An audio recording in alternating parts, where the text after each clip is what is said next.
Assalamualaikum warahmatullahi wabarakatuh. Bismillahirrahmanirrahim. Alhamdulillah wa syukru lillah. Thumma salatu wassalamu ala rasulillah nabiyyina Muhammad ibn Abdillah wa ala alihi wa ashabihi wa mawalah. La hawla wa la quwwata illa billah, amma ba'd. Bapak dan Ibu sekalian yang dirahmati Allah, jamaah zuhur Masjid Salahuddin yang dirahmati Allah, alhamdulillah siang ini kita dipertemukan kembali oleh Allah di majelis Tazkiyatun Nafas. Kita ingin sama-sama melalui majelis ini mentazkiyah diri. Dan siang ini kita ingin sama-sama mentazkiyah diri kita dengan sesuatu yang sudah ada pada diri kita, yaitu iman. Mentazkiyah diri berarti membersihkan diri kita. Diri di sini utamanya adalah akal kita, hati kita, dan jiwa kita. Yang kalau akal kita tertazkiyah, maka kita hanya akan punya pikiran yang bersih, tidak punya pikiran yang kotor. Kalau hati kita tertazkiyah, hati kita akan selalu bersandar ke Allah. Hati kita menjadi hati yang sulit untuk melupakan Allah, yang akan mengembalikan segala urusan kepada Allah. Dan kalau jiwa kita tertazkiyah, maka jiwa kita akan menjadikan akhirat sebagai tujuan utama hidup. Dunia hanyalah sarana, bukan tujuan. Itu kalau jiwanya tertazkiyah. Dan untuk bisa mentazkiyah ketiganya, akal, hati, dan jiwa, salah satunya adalah dengan iman. Sejauh mana iman kita betul-betul mampu mentazkiyah diri kita, baik akal, hati maupun jiwa. Nah, itu sangat tergantung pada kondisi iman. Karena iman yang bisa mentazkiyah diri adalah iman yang mustaqim. Karena itu semua orang bisa mengaku dirinya beriman. Tapi ada enggak orang yang mengaku beriman tapi pikirannya kotor? Bawaannya itu buruk sangka aja. Bawaannya itu benci. Pikirannya pikiran buruk, padahal dia mengaku orang yang beriman. Ada enggak orang yang beriman tapi hatinya sombong? Hatinya riya, hatinya kikir? Ternyata ada. Kenapa itu bisa terjadi? Kalau dikaitkan dengan slide ini, ya karena imannya belum mustaqim. Kenapa harus mustaqim? Karena memang begitulah yang dinyatakan oleh Allah Subhanahu wa taala di surat Fussilat ayat yang ke-30. Allah Subhanahu wa taala berfirman, "Innal ladzina qalu rabbuna Allah." Sesungguhnya orang-orang yang mengatakan Rabbuna Allah, Rabb kami adalah Allah. Rabb kami adalah Allah. Ini pernyataan apa Bapak Ibu? Ini kan pernyataan iman. Ini wujud dari iman kita. Bukti bahwa kita iman adalah mengakui bahwa Rabb kami adalah Allah. Allah adalah Rabbuna, Rabb kami. Nah, setelah mengatakan Rabbuna Allah berarti menyatakan iman. Lanjutannya kata Allah, "Tsumastaqamu." Kemudian istaqamu. Apa artinya? Lurus. Mustaqim. Istaqamu, mustaqim itu satu akar kata. Kemudian dia lurus di dalam iman. Kalau lurus di dalam iman, ya berarti tanda imannya lurus. Nah, orang-orang yang lurus di dalam iman, ya, sebagai bukti imannya lurus, kata Allah di lanjutannya, inilah iman yang dikehendaki oleh Allah. Tatanazzalu alaihimul malaikah, akan turun kepada mereka malaikat. Untuk apa malaikat turun kepada mereka? Untuk menyampaikan 3 hal. Allah takhafu, janganlah kalian takut.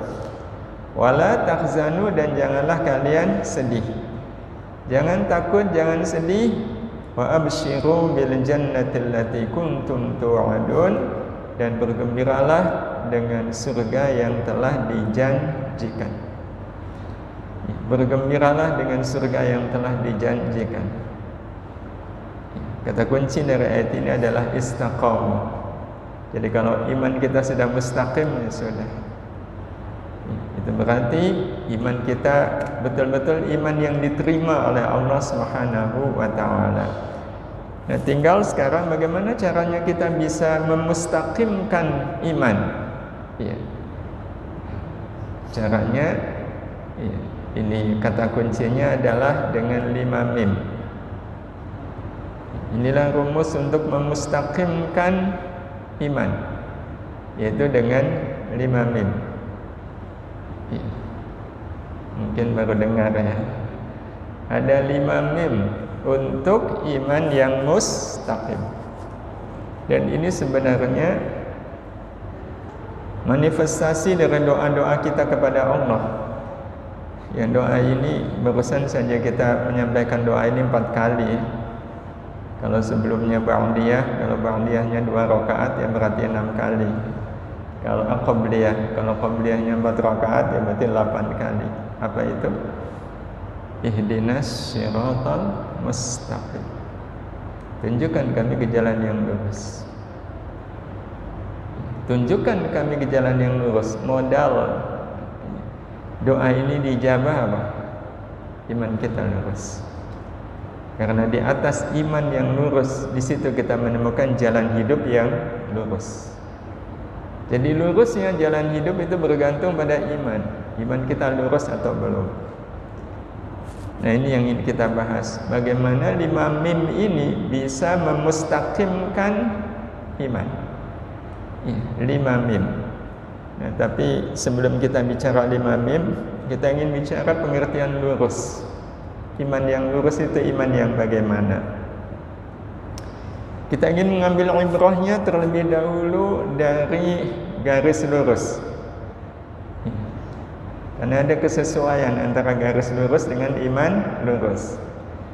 Yang namanya garis lurus itu garis apa Bapak Ibu? Ada garis, ada lurus. Garis itu apa? Garis itu kan kumpulan titik. Kumpulan titik yang menyatu itu akan membentuk garis. Nah, lurus. Nah, sebuah garis itu akan dikatakan lurus kapan? Inilah pengertian garis lurus. Kumpulan titik yang bertemu menuju arah yang sama. Jadi kalau arah titik itu sama, pasti garisnya akan menjadi garis yang lurus. Arahnya sama. Jadi kalau kita membuat titik arahnya ke selatan gitu, masing-masing titik ini ketemu kan pasti akan membentuk garis lurus ke arah selatan. Ini yang namanya garis lurus. Nah, terus kalau iman lurus, Bapak Ibu yang dirahmati Allah, adalah kumpulan titik kehidupan yang bertemu menuju arah yang sama. Dan arah yang sama itu bagi kita adalah Allah. Karena iman memang arahnya adalah ke Allah. Jadi inilah yang namanya iman lurus. Kumpulan titik kehidupan. Ya, titik-titik kehidupan yang kemudian berkumpul bertemu. Ya kayak sekarang ini. Ini kan sebenarnya kita sedang membuat satu titik dalam kehidupan kita. Namanya ngaji ya. Sebelumnya juga ada titik, yaitu sholat. Iya. Titik sholat dengan titik ngaji itu arahnya sama enggak? Arahnya sama. Iya. Nanti kalau habis ini kita melakukan sesuatu yang arahnya sama, Ya, setelah itu kita melakukan lagi sesuatu yang lain yang arahnya sama. Masing-masing ini kan akan menjadi titik-titik kehidupan yang ketika arahnya sama, itu kelak nanti akan membentuk iman yang lurus. Ya, akan membentuk iman yang lurus. Ya, tapi kalau habis sholat kok ngerasani orang, nah itu kan titiknya nggak satu arah. Ketika titiknya nggak satu arah kan, dibuat garis pasti menjadi garis yang tidak lurus. Ya, hadirin hadirah yang dirahmati Allah Subhanahu wa taala, kalau seperti ini pengertian iman lurus, maka mari kita belajar terlebih dahulu membuat garis. Membuat garis. Hadirin hadirah yang dirahmati Allah, ini kita terapkan pengalaman membuat garis, dalam upaya meluruskan iman kita. Kalau seandainya kita harus membuat garis lurus, nah untuk membuat garis lurus itu kan butuh alat, namanya penggaris. Nah, kita harus membuat garis lurus sepanjang 120 cm. Tapi penggaris yang kita miliki panjangnya 30 cm. Panjangnya 30 cm. Padahal kita harus membuat garis lurus sepanjang 120 cm. Nah, berarti kalau garis itu lurus, kan kita butuh titik-titik penghubung. Ada berapa titik yang harus kita buat terlebih dahulu? Ini jawaban kita berkaitan dengan berapa nilai matematika. Berapa titik penghubung yang harus kita buat terlebih dahulu untuk bisa menghasilkan garis lurus 120 cm menggunakan penggaris sepanjang yang panjangnya 30 cm. Berapa titik? 4. Nah, itu nilai matematikanya udah kebayang berapa. Kalau 4 berarti panjangnya baru berapa? Baru 80 kan. Iya, berarti butuh 1 titik lagi. Iya, butuh 5 titik. Iya. Nah, kita buat 5 titik itu. Nah, kita buat titiknya seperti ini. Titik ini di sini, kemudian kita buat lagi titik di sini. Ya, panjangnya 30 cm. Terus titik berikutnya di sini, titik keempat di sini, dan titik kelima di sini. Nah, kemudian pakai penggaris kita buat garisnya. Jadinya seperti ini. Kalau jadinya seperti ini garisnya garis apa?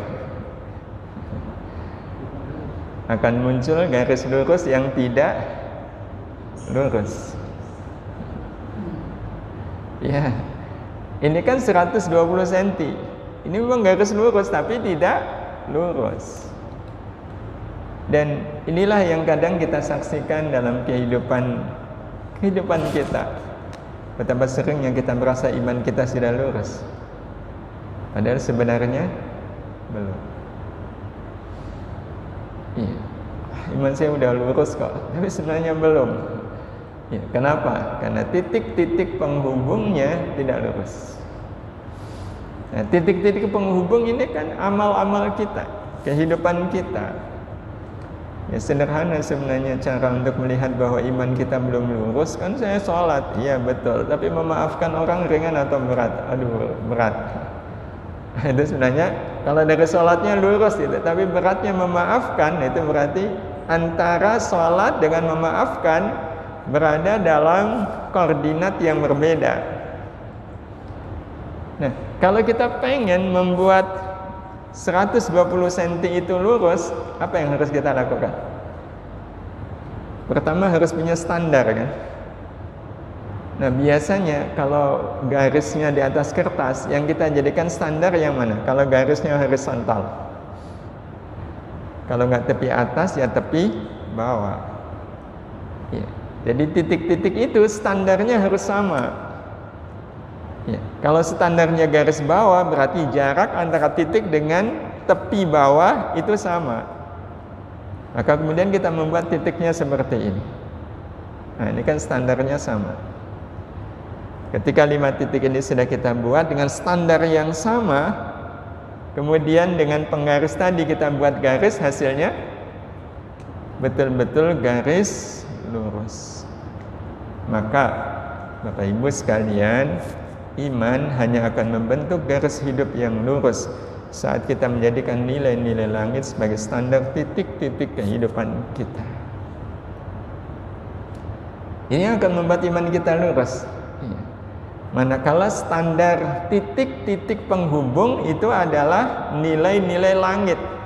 Kenapa nilai-nilai langit? Karena yang sesuai dengan garis iman itu adalah nilai-nilai langit, nilai-nilai akhirat. Hadirin hadirah yang dirahmati Allah Subhanahu wa taala, itu pengalaman kita membuat garis. Nah, sekali lagi belajar dari pengalaman membuat garis, maka dari apa yang kita sampaikan, kita butuh 5 titik Bapak Ibu dalam kehidupan kita. Butuh 5 titik. Yang kalau 5 titik ini sudah betul-betul ada, nampak, jelas, maka insya Allah garis kehidupan kita lurus. Yang membuat iman kita secara otomatis lurus. Nah, apa 5 titik penghubung ini? 5 titik itu yang pertama, dan inilah yang kemudian akhirnya melahirkan kata 5 mim tadi. 5 mim. Nah, itu sudah ketebak kan? Berarti ada 5 huruf mim. Iya. Nah, apa 5 mim itu? Yang pertama adalah mu'ahadah. Ini titik pertama ya, dalam perjalanan iman kita, perjalanan hidup kita. Kalau kita menginginkan iman kita lurus, kita harus membuat titik kehidupan namanya mu'ahadah. Yang kedua adalah muhasabah. Setelah itu titik yang ketiga mu'aqabah. Titik yang kelimanya muraqabah. Dan titik terakhirnya adalah mujahadah. Inilah 5 mim yang kita maksudkan. Iya. Mu'ahadah, muhasabah, mu'aqabah, muraqabah, mujahadah. Yang kalau titik-titik ini sudah betul-betul nampak dan kita buat garis, pasti garisnya lurus. Kita akan terus berjalan sampai ke titik akhir kehidupan kita. Insya Allah kita hidup dalam keadaan lurus. Kita pun mati nanti dalam keadaan lurus. Ahyina muslimin wa tawaffana muslimin. Nah, hadirin hadirah yang dirahmati Allah Subhanahu wa taala, kalau ditulis Arab jadinya 5 mim ya. Kalau ditulis pakai Indonesia jadinya ya 5 m. Yang pertama adalah mu'ahadah. Iya. Nah, kita harus buat titik mu'ahadah. Pertanyaannya, kita sudah bikin belum titik ini? Karena bagaimana mungkin iya, orang bisa membuat garis kalau katakanlah muhasabah sudah saya lakukan. Tiap malam saya muhasabah. Tapi mu'ahadahnya belum. Mu'ahadahnya belum. Tapi muhasabahnya sudah dilakukan. Jaminan kalau garisnya lurus? Enggak. Iya, enggak. Saya pernah punya pengalaman, saya harus nulis di kanvas, yang kanvasnya sudah ada warna-warna abstraknya. Nah, tapi saya ingin tulisan itu lurus. Nah, biar tulisan lurus itu kan saya harus membuat garis dulu, garis bantu pakai pensil. Nah, untuk membuat garis itu lurus kan berarti saya harus buat 2 titik.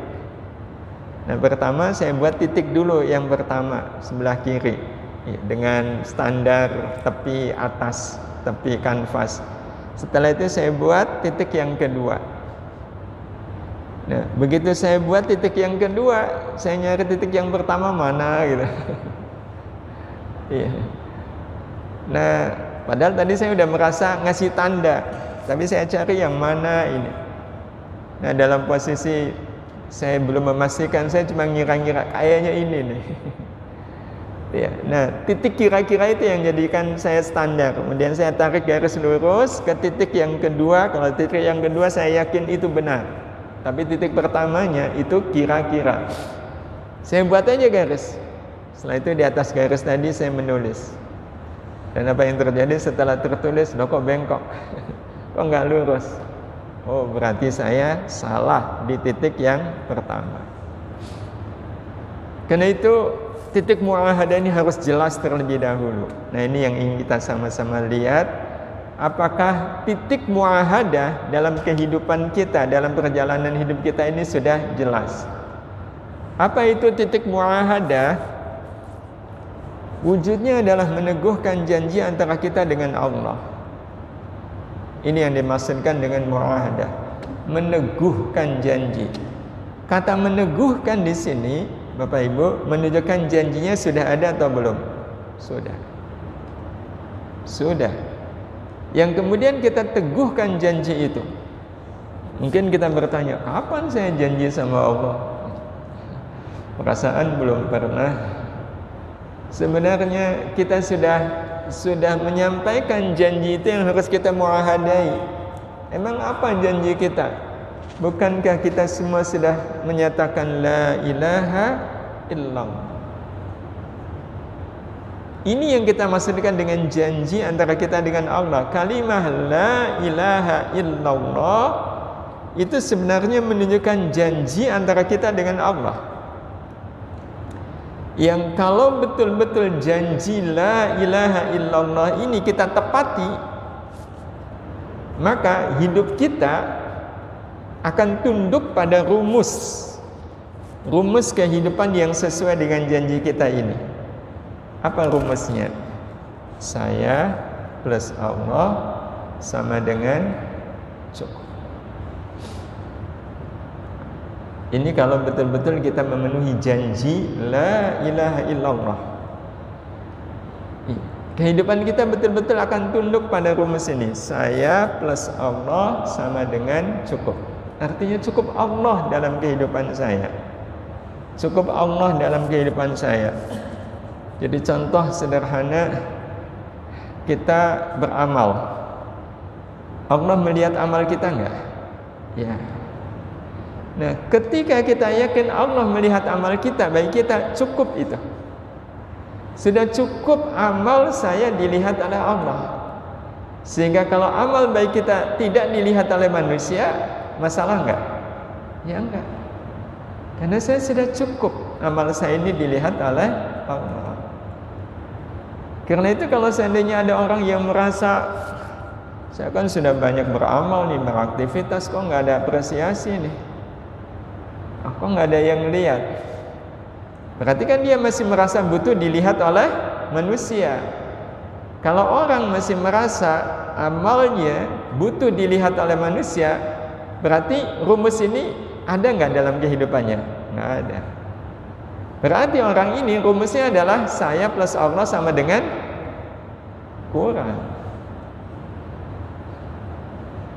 Ya kalau cuma Allah yang lihat ya kan kurang. Kalau masih merasa perlu dilihat oleh yang lain. Allah melihat amal baik kita. Allah pasti memuji amal baik kita, nggak Bapak Ibu? Iya. Allah pasti memuji amal baik kita, dan di banyak ayat Allah mengungkapkan pujian-pujian terhadap orang yang beramal baik. Innal ladzina amanu wa 'amilus solihati ulaika hum khairul bariyah. Sesungguhnya orang-orang yang beriman dan beramal salih, mereka itu adalah sebaik-baik makhluk. Allah memuji. Sudah cukup belum pujian Allah? Sudah. Kalau sudah berarti kita butuh dipuji oleh makhluk. Kalau masih merasa saya kan udah baik sama istri, tapi kok istri gak memuji ya? Nah itu berarti rumus hidupnya apa? Saya plus Allah sama dengan saya kan sudah berkorban untuk keluarga. Ya, kenapa mereka kok mau tahulah terima kasih atau gimana? Nah, ini berarti nggak sesuai dengan janji dia kepada Allah Subhanahu wa Ta'ala. Jadi kalau muahadahnya benar, teguh janjinya, la ilaha illallah, betul-betul saya plus Allah sama dengan cukup. Cukup dalam segala-galanya. Cukup Allah yang menjadi tujuan hidup saya, cukup Allah yang menjadi harapan hidup saya, cukup Allah yang saya takuti. Cukup Allah. Cukup Allah. Betul-betul cukup Allah. Allah itu udah segala-galanya. Kita kalau melihat diri kita Bapak Ibu, seandainya ini, ya, karena satu dua hal, kita salat isya sendirian, ya, salat isya sendirian di kamar, ya. Karena salat isya walaupun sendirian kita jaharkan bacaan, karena memang sunnahnya begitu. Jadi salat maghrib, isya, subuh, walaupun sendirian itu sunnahnya dijaharkan. Di tengah-tengah kita sholat, rakaat pertama baca Al-Fatihah, ghairil maghdubi 'alaihim waladdallin. Tiba-tiba di belakang kok ada suara amin. Kira-kira Anda sih lima suara. Jujur Bapak Ibu, kalau itu betul-betul terjadi, apa yang terjadi dengan kita? Takut. Kenapa takut? Wajar nggak kalau kita takut? Wajar? Wajar. Saya tahu kenapa kita mengatakan wajar, karena temennya banyak. Temennya banyak. Sesuatu yang tidak wajar sebenarnya tidak wajar, tapi semua orang melakukannya, maka sesuatu yang sebenarnya tidak wajar berubah jadi apa? Wajar. Wajarlah semua orang begitu. Padahal kalau kita kuliti itu nggak wajar. Kenapa takut? Dengan adanya suara amin di belakang, itu berarti kita salatnya sendirian atau jamaah? Terhukumnya sebagai jamaah kan? Nah kalau jamaah pahalanya 27 kali. Derajat, satu derajat dengan derajat berikutnya itu 500 tahun perjalanan selisihnya. Berarti 27 berapa itu selisihnya? Harusnya seneng nggak? Harusnya kan seneng. Alhamdulillah ada yang ngikut nih jamaah di belakang saya. Jadi kalau takut itu babnya bab apa? Masih takut kan? Takutnya ke kita langsung punya kesimpulan siapa di belakang? Jin. Ya jin. Ya kenapa takut sama jin? Itu dia soalnya nggak kelihatan. Loh, kalau takut sama yang nggak kelihatan itu wajar nggak? Aslinya menjadi semakin tidak wajar.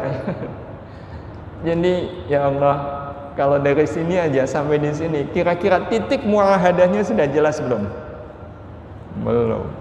Ketika titik muahadahnya belum, kita membuat garis, nah itu riskan. Besar kemungkinan garis yang kita buat bukan garis yang lurus. Bapak Ibu yang dirahmati Allah Subhanahu wa taala, ikrar muahadah sendiri itu nanti ada dua jenis. Pertama namanya juga janji kan. Dua itu yang pertama adalah sifatnya dakhiliyah. Muahadah dakhiliyah. Dakhiliyah itu internal, di dalam. Iya. Jadi sesuatu yang memang aslinya tidak perlu diikrarkan, tapi sudah ada di dalam janji itu. Iya, ada di dalam diri kita. Iya. Wujudnya apa? Wujudnya adalah janji ruh. Di dalam diri kita kan ada ruh. Nah, karena roh itu di dalam, maka namanya muahadah dakhiliyah. Janji yang ada di dalam diri kita, wujudnya adalah roh. Memang apa hubungannya roh dengan janji? Bukankah sebelum roh ditiupkan ke tubuh kita, roh kita, iya, di alamnya sudah pernah berdialog dengan Allah ya? Masih ingat dialognya? Allah abadikan, Allah sampaikan kepada kita di surat Al-A'raf ayat 172. Ya, Allah bertanya, alastu bi rabbikum? Bukankah aku ini Rabbnya kalian? Jawab kita waktu itu apa? Qalu bala. Iya. Iya. Lanjutkan dengan apa? Syahidna, kami bersaksi bahwa engkau adalah Rabb kami. Bahwa engkau adalah Rabb kami. Yang kalau dikaitkan dengan surat Fussilat, kita pun mengatakan Rabbuna Allah, Rabb kami adalah Allah. Ya, Rabb kami adalah Allah. Syahidna, itu artinya tidak hanya sekedar aku bersaksi, tetapi di dalam syahidna itu sebenarnya tersimpan makna aku berjanji. Aku berjanji untuk menjadikan Allah itu sebagai Rabb kami. Ya, sebagai Rabb kami. Itu yang janji ruh. Ruh yang langsung janji ke Allah. Nah, ruh yang sudah berjanji ke Allah ini kemudian ditiupkan ke tubuh kita. Berarti di dalam tubuh kita ini kan ada janji. Ada ikrar mu'ahadah yang sifatnya dakhiliyah. Yang wujud janjinya apa? Dua. Yang pertama, menjadikan Allah sebagai satu-satunya yang segala-galanya dalam hidup saya. Menjadikan Allah sebagai satu-satunya yang segala-galanya dalam hidup saya. Gak ada yang segala-galanya dalam hidup saya kecuali Allah. Iya, kecuali Allah. Jabatan bukan segala-galanya. Ya, saya butuh uang, jelas saya butuh uang. Tapi uang bukan segala-galanya dalam hidup saya. Yang segala-galanya hanyalah Allah Subhanahu wa ta'ala. Hanyalah Allah Subhanahu wa ta'ala. Nah, yang kedua adalah tiada yang bisa mempengaruhi pikiran dan perasaan saya selain Allah. Karena pikiran dan perasaan kan di dalam. Nah, sehingga pikiran dan perasaan kita dipengaruhi oleh ruh kita. Dan ruh kita sudah berikrar untuk menjadikan Allah sebagai satu-satunya yang segala-galanya. Ya udah, kita nggak punya pikiran dan perasaan apapun. Tidak ada yang bisa mempengaruhi pikiran dan perasaan kita kecuali Allah. Malam Kamis kemarin, iya, saya ketemu dengan seseorang. Saya pas waktu itu masih di Cirebon. Saya ngobrol dengan beliau. Subhanallah, saya jadi banyak belajar tentang bagaimana kita menjadikan Allah itu sebagai segala-galanya. Beliau orangnya, ya kalau boleh dibilang bukan orang yang ya sama lah. Sehari-harinya beliau itu ASN di Kemenag, yang tugasnya sebagai pengawas madrasah. Orangnya Hanif. Nah, salah satu yang saya belajar betul dari beliau, betapa beliau sudah menjadikan Allah segala-galanya. Pikiran dan perasaannya itu nggak ada yang bisa mempengaruhi kecuali Allah. Jadi saya juga tidak bisa membayangkan bisa terjadi pada beliau. Jadi entah kenapa kadang beliau itu lagi ngerjain tugas gitu, tugas kantor, harus dilaporkan besok. Kan tumpukan kertas laporan itu ada di samping beliau. Beliau fokus di laptop. Ini yang namanya kertas ya. Itu tiba-tiba geser sendiri ke tepi dan kemudian akhirnya jatuh. Gak ada angin, gak ada apa-apa itu. Saya bayangin kalau itu terjadi pada saya, pada kita. Beliau itu tenang aja. Iya. Malah beliau bilang gitu, kan udah ini jelas ulah jin kan. Ulah jin. Ya beliau manggil aja, jin, jangan begitulah. Ini saya lagi dikejar targetnya, nanti nggak selesai, besok harus dilaporin. Jadi nggak ada rasa takut. Beliau bukan dukun, bukan orang yang berhubungan dengan dunia klenik begitu, enggak. Ya kayak kita-kitaan ini. Kok segitunya ya? Insya Allah. Saya melihat bagaimana pikiran beliau itu ke Allah itu, ya, saya jadi banyak belajar malam itu ke beliau ya.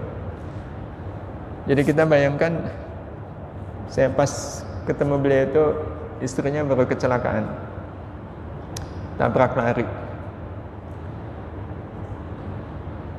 Tapi sempat kekejar itu. Ada yang ngejar, ketangkep. Tapi ketika diajak ke Koramil, sama-sama ke Koramil, yang nangkep belok ke Koramil, dia bablas. Intinya tabrak lari. Dan di rumah sakit harus ngeluarin biaya awalnya 7,5, tapi kemudian tambah 5, jadi 12,5 juta. Terus ada yang nawarin, Pak, Bapak lapor aja ke polisi, biar dia ditangkap dan tanggung jawab. Apa kata beliau? Jangan. Saya sudah memaafkan beliau. Saya takutnya beliau orang miskin. Karena yang nabrak itu pakai pick up, mungkin kan supir biasa ya. Saya takutnya beliau itu orang miskin, kan nanti susah. Kalau dia ditangkap, ditahan, nanti bagaimana keluarganya. Udah, saya udah ikhlas memaafkan. Ya udah. Alhamdulillah istri saya masih sehat, masih selamat maksudnya. 12 juta ya udahlah, bismillah. Hadirin hadirah yang dirahmati Allah Subhanahu wa taala, itu sebenarnya itu aslinya kita semua. Aslinya kita yang seperti itu. Karena ruh kita dengan ruh yang lain itu sama. Karena qalu bala syahidna itu kan bareng-bareng. Ruh kita berikrar, berjanji, ya Allah, kami bersaksi Engkau adalah Rabb kami.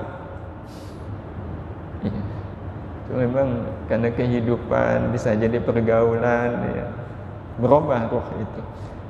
Nah, terakhir Bapak Ibu yang dirahmati Allah, kalau ini ikrar muahadah yang sifatnya kharijiyah, keluar. Nah, kalau yang keluar berarti yang kita ucapkan, betul-betul kita ucapkan, kita lafazkan, dan memang harusnya kita melafazkan. Ada tiga ikrar muahadah kharijiyah. Yang pertama, berjanji dan berniat untuk tidak melakukan semua yang dilarang oleh Allah. Semua orang yang mengaku beriman harusnya berjanji dengan janji seperti ini. Dan kalau kita betul-betul berjanji dengan janji seperti ini, itu yang diuntungkan kita. Kita diuntungkan dengan janji ini. Tapi kalau nggak mau, berat nih saya. Daripada saya nggak melaksanakan, mendingan nggak usah janji. Rugi malahan. Karena kalau kita berjanji begini, ya Allah, saya berjanji mulai saat ini, berjanji, berniat kuat untuk tidak melakukan semua yang dilarang oleh Allah. Maka sejak saat itu, ketika kita tidak melakukan yang dilarang oleh Allah, kita dapat pahala. Jadi kalau kita sudah berikrar begini, kita tidak ghibah, tidak ngegosip, itu dapat pahala atas ketidaksgosipan kita. Selama kita tidak ngegosip, pahala itu akan terus tercatat. Itu kan bisa dibayangkan berapa pahala yang Allah berikan kepada kita. Karena tidak melakukan yang dilarang oleh Allah itu ada pahalanya enggak? Ada. Karena yang dilarang oleh Allah kan hukumnya haram. Haram itu kalau ditinggalkan berpahala. Tapi kalau nggak pernah berjanji, ya udah nggak dapat apa-apa. Walaupun dia tidak ngeribah. Pak, kok nggak ngegosip? Nah kan saya udah janji nggak ngegosip. Masa saya melanggar janji saya ke Allah? Satunya lagi, Pak, kok nggak ngegosip? Kenapa? Nggak ada bahan nih. Sama-sama tidak ngegosip, tapi nilainya sama atau beda? Beda. Yang kedua, berazam sungguh-sungguh untuk melakukan semua yang diperintah Allah dengan ikhlas dan hati yang bahagia. Dan azam yang sungguh-sungguh ini juga Bapak Ibu yang dirahmati Allah bermanfaat untuk kita. Kita ngelihat ada orang kaya yang dengan kekayaannya dia bisa sedekah sampai 200 juta semisal. Terus kita sampaikan kepada Allah, ya Allah, sekiranya Engkau berikan kepadaku kekayaan sebanyak yang Engkau berikan kepada beliau, saya berazam ya Allah, saya juga akan berinfak sebagaimana beliau berinfak. Ketika itu yang kita ucapkan, apa yang terjadi? Kita dengan beliau, kata Nabi, pahalanya sama. Bedanya beliau pahalanya betul-betul infak, sementara kita modalnya azam yang kuat. Ya, dengan catatan nanti kalau tiba-tiba kaya, itu nanti akan terlihat azamnya beneran atau cuma pura-pura. Nanti akan kelihatan. Dan terakhir Bapak Ibu, bersungguh-sungguh untuk menjadikan apapun yang saya lakukan bernilai ibadah di sisi Allah. Ini janji yang harusnya kita ucapkan. Nah, janji-janji inilah yang kelak nanti harus dievaluasi lewat titik kedua, yaitu muhasabah. Jadi orang tidak akan mungkin muhasabah dengan baik kalau janji nggak pernah. Ya, muhasabah kan berarti mengevaluasi janji-janji kita kepada Allah Subhanahu wa taala. Nah, hadirin hadirah yang dirahmati Allah Subhanahu wa taala, berarti besok kita akan membuat titik muhasabah. Tetapi titik muhasabah itu hanya akan ada manfaatnya kalau titik muahadah udah kelihatan. Nah, ini ada kesempatan seminggu ini untuk memastikan titik muahadahnya jelas. Nah, kalau titik muahadahnya jelas, nah baru kemudian kita bisa muhasabai. Iya. Nah, dari muhasabah besok nanti akan kelihatan apakah titik muahadah itu betul-betul sudah kelihatan atau masih dalam bentuk bayang-bayang. Karena itu dibutuhkan titik yang kedua, muhasabah. Seperti apa muhasabah? Insyaallah kita bahas pada pertemuan yang akan datang. Hadan ya Allah wa iyyakum ajma'in. Mudah-mudahan bermanfaat. Mohon maaf sementara tidak ada dialog, ya, waktunya yang terbatas. Kita tutup. Subhanakallahumma bihamdika asyhadu an la ilaha illa anta astaghfiruka wa atubu ilaik. Assalamualaikum warahmatullahi wabarakatuh.